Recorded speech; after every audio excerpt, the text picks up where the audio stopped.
최고위원을 속개하겠습니다. 최고위원을 속개하겠습니다. 이해찬 당대표의 발언이 있겠습니다. 예, 오늘 최고회 끝나고 바로 이 자리에서 정책 발표를 하기 때문에 최고회를 좀 압축적으로 하도록 하겠습니다. 20대 국회가 가장 일을 안 한 국회라고 평을 많이 받았습니다. 그런데 지나고 나서 보면은 20대 국회에서 대통령 탄핵을 시작으로 해서 국면이 완전히 바뀌었습니다. 17년도에 대통령 탄핵을 했고, 이어서 작년 말에는 선거법을 개정을 했고, 공수처법을 만들고, 검경 수사권을 조정을 하는 법을 통과를 시켰습니다. 어떻게 보면은 지난 거진 30년 동안 수건이었던 여러 가지 중요한 제도를 만드는데 20대 국회가 잘 마무리를 했습니다. 건수는 적어도 가장 중요한 법은 20대 국회에서 잘 처리를 했다고 할 수가 있습니다. 이제 검찰개혁이 이제 본격적으로 시작이 되었습니다. 그동안에 일체 자기 혁신이 없던 분야가 검찰이었는데 이제부터 제도적으로 차근차근히 검찰개혁을 할 수 있는 기초가 이제 만들어졌습니다. 또 선거법이 통과해서 18세로 선거 연령이 낮아졌고 연동형 비례제를 도입함으로써 다양한 정당이 국회에 진출할 수 있는 그런 다원적인 정치가 이루어지는 좋은 계기가 만들어졌습니다. 정말로 어렵고 힘든 시간이었는데 모든 국민들께서 힘을 모아주신 덕분에 가능했던 일입니다. 다시 한번 국민 여러분에게 감사의 말씀을 드리고 개혁 후속 조치가 차질 없이 진행되도록 만전을 기하겠습니다. 이제 선거의 획정과 선거에서 요청한 선거법 보완 사안들이 있기 때문에 신속하게 논의를 해서 선거에 혼란이 없도록 해야 할 것입니다. 미세먼지 저감 특별법, 과거사 정리 기본법 등 아직 통과되지 못한 법안들도 있습니다. 2월 국회를 열어 처리하도록 하겠습니다. 이제 우리 당은 공관위 출범을 시작으로 본격적인 공천심사 국면에 진입하게 되었습니다. 지금 민주당에는 인재 영입으로 스카우트되신 분들은 물론이고 정부와 여러 분야에서 수준 높은 국정 경험을 하신 분들이 많이 참여를 하고 계십니다. 가히 민주당 입당 러시라고 할 만큼 다양한 분야의 폭넓은 인재들이 입당을 하고 계십니다. 민주당이 국민들의 다양한 요구를 대변하고 있다는 증거이며 국민들께서 민주당의 미래를 밝게 보고 있다는 징표이기도 합니다. 민주당을 통해서 정치를 하겠다는 그분들의 소망이 실현될 수 있도록 최대한 노력을 하겠습니다. 이를 위해 공정한 공천이 가장 중요합니다. 민주당은 당원 당규에 따라서 공정하고 투명한 공천을 할 것입니다. 정부와 여러 분야에서 경험하신 분들을 비롯해 어떤 경우에도 특혜나 차별이 결코 없을 것입니다. 지난해 확정한 공천 룰에 따라서 경선을 원칙으로 할 것이며 국민과 당원들이 납득할 논리와 근거가 있을 때만 제한적으로 전략 공천을 하도록 하겠습니다. 역대 최대인 200개 가까운 지역에서 경선을 치를 가능성이 아주 높습니다. 본격적인 공천 심사도 객관적이고 공정하게 이루어지도록 최대한 노력을 하겠습니다. 고맙습니다. 네, 이어서 이인영 원내대표의 발언이 있겠습니다. 예, 우선 이낙연 총리님의 당목기를 진심으로 환영합니다. 문재인 정부가 인수위도 없이 출범했던 어려운 상황에서 내각을 안정적으로 이끌고 국정 전반의 성과를 만들 수 있는 초석을 다진 것은 총리님의 덕이 컸습니다. 총리님께서 촌철 살인의 답변으로 사이다 총리라는 별명도 얻으셨지만 늘 겸손함을 잃지 않는 공직 자세로 국민의 큰 신망도 함께 얻으셨습니다. 역대 최장수 총리를 마치고 이제 당에 복귀하는 만큼 우리 당의 총선 승리에 큰 역할을 해주실 것을 요청드립니다. 아울러 정세균 총리님의 취임에 큰 응원의 메시지를 보내드립니다. 책임 총리를 넘어서 협치의 총리가 되어주시고 또 정쟁을 넘어 우리 정치 전반이 민생과 경제에서 성과를 낼 수 있는 멋진 총리가 되어주실 것이라고 확신합니다. 국회를 대표하고 야당과의 소통력이 돋보이는 이런 측면이 강점이 되고 또 실물경제와 산업부 장관으로서 경제정책을 직접 운영해 보셨던 이런 돋보이는 경륜들이 우리 국민에게 큰 기대와 희망을 불러오고 있습니다. 최고의 성과를 만들어 주시기를 부탁드립니다. 이제 임시회의 회기가 모두 끝났습니다. 그러나 아직도 처리해야 할 민생 법안들은 많이 남아 있습니다. 민주당은 더욱 겸손한 자세로 첨예한 개혁 입법 처리 과정에서 미처 본회의에서 상정하지 못하고 또 의결하지 못했던 민생 입법은 없는지 다시 확인하고 신속히 처리할 수 있도록 각별히 살피겠습니다. 민생 법안 하나하나는 모두 우리 국민의 삶에 직접적인 영향을 미치는 소중한 법안들입니다. 20대 국회가 끝나는 날까지 민생 법안을 하나라도 더 처리함으로써 국민의 삶이 불편을 겪지 않도록 신발끈을 더 단단히 묶겠습니다. 모든 야당에도 요청드립니다. 새해 들어서 우리 경제가 조금씩 개선되는 조짐을 보이고 있습니다. 이런 때일수록 경제 회복의 온기가 우리 국민의 삶 구석구석까지 전달될 수 있도록 국회가 입법에 최선을 다해야 합니다. 21대 총선이 3개월 앞으로 다가오면서 각 당이 본격적으로 총선 준비에 돌입하는 상황입니다. 총선 준비 때문에 민생이 뒷전으로 밀려서는 안 됩니다. 법사위와 상임위에 계류된 법안 가운데 시급한 민생 법안은 없는지 함께 살펴보고 조속한 통과를 위해 함께 노력해 주시길 부탁드립니다. 이해찬 대표께서도 말씀하셨습니다만 미세먼지 관리 특별법 그리고 그 외에 금융소비자보호법, 지역상권상생법, 과거사법 등 법사위에 계류 중인 주요 법안에 대해서 빠른 심사를 요청드립니다. 아울러 가맹사업 대리점, 또 하도급 거래 공정화법, 소상공인 보호법 등 서민과 소상공인을 위한 법안 처리에도 최선을 다해 주실 것을 부탁드립니다. 20대 국회가 유종의 미를 거둘 수 있도록 자유한국당을 비롯한 야당의 협력을 거듭 부탁드리겠습니다. 어려운 경제 여건에도 지난해 일자리 상황은 크게 개선되었습니다. 오늘 아침에 통계청이 발표한 2019년 고용 동향에 의하면 일자리는 연간 30만 1000명이 증가해서 9만 7천 명 증가했던 그 지난해에 비해서 3배 이상 개선되었고 당초 목표치로 했던 15만 명에 대해서도 2배 이상 늘어났습니다. 고용률은 60.9%로 전년 대비 0.2%포인트 상승했습니다. 특히 청년층은 인구가 8만 8천 명 하락했음에도 불구하고 취업자가 4만 1,000명이 증가해서 고용률이 0.8% 상승했습니다. 청년 실업률도 전년에 대비해서 9.5%에서 8.9%로 0.6%포인트 하락했습니다. 일자리의 질 역시 뚜렷이 개선되었습니다. 좋은 일자리인 상용 근로자는 44만 4천 명으로 늘었고 임시직과 일용직은 모두 줄었습니다. 유일하게 개선되지 않은 것은 40대 고용률로 0.6% 하락했습니다. 2020년에 문재인 정부의 경제정책의 핵심 과제는 변함없이 일자리입니다. 그간 일자리 정책이 주로 청년, 노인, 여성, 장애인 등 취약계층을 대상으로 했다면 올해는 우리 경제의 허리인 40대 일자리에도 집중하겠습니다.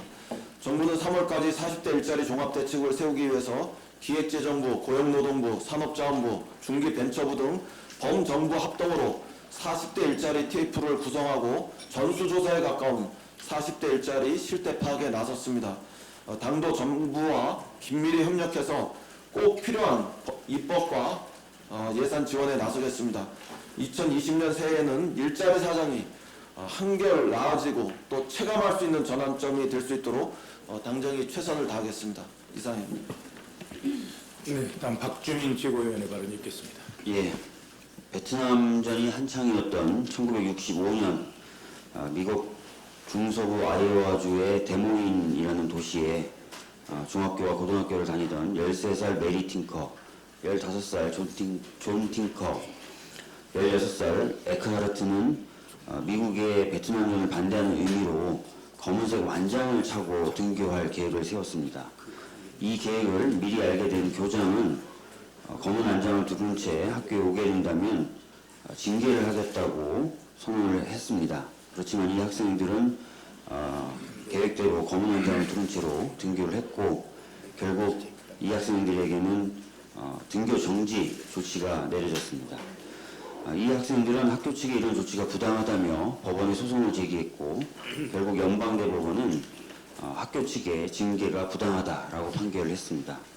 이 판결에서 연방대법원은 헌법적 권리에 대한 신중한 보고가 학교보다 더 중요한 것은 없다.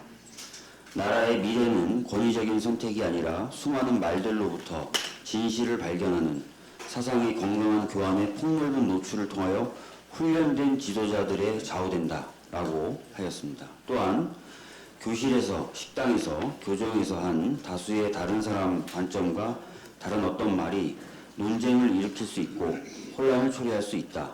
그러나 미국 헌법은 이런 위험성을 감수해야 한다고 선언하고 있으며 미국 역사는 미국의 국력, 미국인의 독립성과 활력의 바탕이 바로 이런 모험적인 자유, 즉 개방성이라고 말하고 있다라고 선언했습니다. 이 판결을 소위 팅커 판결이라고 부르는데요. 이 판결은 학생의 인권 그리고 민주사회에서의 교육의 본질 등을 다룬 것으로 유명하고 이후 미국 교육에 많은 영향을 미쳤습니다. 지난 12일 선관위는 문희상 국회의장과 각 교섭단체 대표 등의 공문을 보내서 초등, 중학교에서 예비후보자 명함 배부 금지 여부, 초등, 중학교에서 연설 금지 여부, 초등, 중학교에서의 의정보고의 개최 금지 여부 등에 대한 보완이 필요하다라는 의견을 제시했습니다. 선관위가 가지고 있는 우려 충분히 이해되는 부분이 있습니다. 그렇지만 이 논의가 자칫해서 헌법이 보호하고 있는 표현의 자유의 가치, 민주시민으로서의 자질을 향상해야 한다는 교육기본법상 교육 이념, 이번에 이루어진 선거연령 하향의 취지 등을 무색하게 만드는 것이 되어서는 안 될 것입니다. 균형 잡힌 논의가 이루어질 수 있도록 노력하겠습니다. 대통령님 신년 기자회견에서 검찰 역시 검찰개혁의 주체다라는 말씀을 또 하셨습니다. 작년 9월 27일 날 고민정 대변인을 통해서 그리고 9월 30일 날 조국 전 장관으로부터 업무 보고를 받으면서 같은 취지의 말씀을 하신 바가 있습니다. 당연한 말씀입니다. 어제 윤석열 검찰총장은 부장검사 승진 대상자를 상대로 한 강연에서 우리도 바꿀 것은 많이 바꾸어 가야 한다라고 이야기했다고 합니다. 이것 역시 당연한 이야기입니다. 당연한 이야기들이 더 이상 화제가 되고 논란이 되어서는 안 될 것입니다. 이를 위해서 검찰은 입법을 통한 개혁 이외에 검찰 스스로 할 수 있는 수사관의 개선 등에 더욱 박차를 가해 주시길 바라겠습니다. 이것 역시 당연한 당부입니다. 검경 수사권 조정을 통해 경찰의 권한과 책임이 매우 커졌습니다. 이에 따라 경찰도 달라져야 한다는 이야기가 많이 나오고 있습니다. 사실 검경 수사권 조정 관련 법안 수정안을 만드는 과정에서도 자치경찰의 도입 및 확대 등 경찰개혁의 필요성에 대해서 많이 이야기를 나누기도 했었습니다. 수사구조의 개편 등을 마무리하기 위해 이제부터 경찰개혁에 대한 논의도 시작해야 할 것입니다. 20대 국회에 남아있는 시간이 짧다고는 하지만 경찰개혁에 대해서는 이미 야당들과 많은 이야기를 나누었고 일정 정도 공감대를 형성하였기에 20대 국회 내에서도 충분히 개혁의 성과를 낳을 수 있다고 기대합니다. 야당도 경찰개혁에 대한 논의에 적극적으로 나서주실 것을 바랍니다. 이상입니다. 박광훈 최고위원의 발언이 있겠습니다. 네, 검찰개혁의 바탕에는 확실한 변화를 갈망하는 국민의 힘이 있습니다. 지치지 않고 힘을 주신 국민 여러분께 머리 숙여 감사드립니다. 민주당은 더 겸손한 자세로 끈기 있게 국민이 명령한 길을 갈 것입니다. 검찰개혁법의 내용과 또 그 처리 과정에서 우리는 적어도 세 가지 정도의 의미를 확인할 수 있습니다. 첫째는 국민이 주인인 나라, 국민 유권 시대의 틀이 보다 튼튼해졌다는 것입니다. 주권자인 국민의 자유와 인권이 보다 신장되는 길로 갈 것이 틀림없습니다. 박주민 최고위원님도 말씀하셨습니다만 경찰 개혁도 흔들림 없이 확실하게 지체 없이 실천해야 할 것입니다. 그 내용에 대해서는 박지원 말씀처럼 상당 부분 많이 논의가 돼 있는 것으로 알고 있습니다. 두 번째는 새로운 정치 질서의 가능성을 확인했다는 것입니다. 4+1은 민생개혁협치입니다. 총선 이후 새로운 국회에서도 민생개혁 협치 구조가 더욱 강화될 것으로 기대됩니다. 문재인 대통령과 정세균 총리도 확고한 의지와 현실적 구상을 밝힌 만큼 실현 가능성은 더욱 높다고 생각합니다. 세 번째는 총선에 임하는 국민들의 마음입니다. 개혁의 열망이 국회를 향하고 있습니다. 국민 위에 군림하는 권력기관을 용납하지 않은 것처럼 국민을 외면하는 정치, 국민에게 고통을 주는 정치를 국민들은 더 이상 용납하지 않을 것입니다. 국민들의 이번 총선을 나라다운 나라를 만들기 위한 나라의 기틀을 새롭게 짜는 선거로 결심하고 독한 마음으로 심판을 기다리고 있다고 봅니다. 이인영 원내대표님 말씀하셨습니다만 지난해 고용동향 결과가 발표됐습니다. 일자리의 양과 질이 함께 개선된 것을 확인할 수 있습니다. 양적인 면에서 15살 이상 고용, 그리고 15살에서 64살 죄송합니다. 15살에서 64살 사이의 고용량이 대폭 늘었습니다. 다음으로 질적인 면에서 상용 근로자 증가폭, 상용 근로자 비중, 고용보험자 가입자 수, 고용보험 가입자 수, 그리고 저임금 노동자 비중, 또 임금 근로자 5분위 배율, 임금 노동자 평균 노동시간 모든 지표가 개선됐습니다. 다만 성과만을 강조하면서 아픈 부분을 가리려고 하는 것은 아닙니다. 얘기하고자 하는 것은 문재인 정부를 공격하기 위해서 이렇게 뚜렷한 성과조차도 왜곡하고 폄하하는 일은 바람직하지 않다. 그리고 궁극적으로 국민의 동의를 얻기 어렵다 하는 점을 말씀을 드립니다. 이낙연 국무총리의 복귀를 진심으로 환영합니다. 앞으로 국무총리로서 해오셨던 것처럼 국민들을 위해 더불어민주당에서도 크게 쓰일 것으로 기대합니다. 감사합니다. 네, 다음 서른 최고위원의 발언이 있겠습니다. 중앙선관위가 자유한국당이 추진 중인 비례자유한국당 명칭 사용을 불허하자 자유한국당은 이름은 얼마든지 있다면서 위성정당 창당을 계속 추진하겠다고 합니다. 보수통합신당이 만들어질 경우 지역구는 통합신당 이름으로 공천하고 비례정당 이름을 자유한국당으로 해서 공천하는 방안도 검토 중이라 합니다. 역시 꼼수입니다. 자유한국당의 비례정당은 이름을 바꾼다고 허용할 수 있는 문제가 아닙니다. 알맹이가 없는 껍데기 정당, 유령 정당이기 때문입니다. 지금은 자유한국당 당직자로 변경 등록된 비례자유한국당 창준희 대표는 자유한국당 당직자의 부인이었고 창당 자금은 자유한국당 사무처 직원들이 조달한 데서 알 수 있듯이 자유한국당이 이름만 빌린 선거용 차명정당입니다. 선거가 끝나면 없어질 정당입니다. 이런 위장창당은 묘수가 아니라 정치개혁을 바라는 국민의 염원을 무력화시키는 불법행위입니다. 위장전입과 위장이혼이 법에서 허용되지 않듯이 위장창당도 당연히 용인될 수 없습니다. 민심 앞에 묘수는 없습니다. 꼼수는 통하지 않을 것입니다. 불법은 심판받을 것입니다. 정정당당한 자세로 정도를 그을 때만 민심을 얻을 수 있을 것입니다. 이상입니다. 김혜영 최고위원의 발언이 있겠습니다. 국토부는 공기업 등 공공기관 신설 시 혁신도시 등 지역에 우선 입주하도록 하는 방안을 검토하고 있는 것으로 알려졌습니다. 국토균형 발전을 위해 타당한 방안입니다. 다만 신설되는 공공기관뿐만 아니라 기존의 공공기관 또한 그 기능상 수도권에 있어야만 하는 기관이 아니라면 지역으로 이전하는 것이 필요합니다. 출생률 저하와 지역의 소멸 위기가 심각한 수준입니다. 수도권 집중이 심화될수록 출생률 저하와 지역의 소멸 위기는 더욱 가속화될 것입니다. 시간이 많지 않습니다. 국토부는 대한민국의 지속 가능을 위해서 2차 공공기관 이전 문제를 좀 더 적극적인 의지를 가지고 추진할 것을 촉구합니다. 이상입니다. 네, 다음 남인순 최고위원의 발언이 있겠습니다. 네, 그동안 유치원 3법의 통과를 위해서 응원해 주셨던 전국의 학부모님들과 그리고 또 유치원 현장에서 그 교육자의 입장에서 아이들 교육만 바라보고 애써주셨던 유치원 원장님들께 감사를 드립니다. 앞으로 그 에듀파인 적용 과정에서 발생되어질 수 있는 여러 가지 애로점들은 저희가 충분히 의견을 청취를 하고 앞으로 소통하면서 잘 정착하도록 저희 당에서도 지원을 하겠습니다.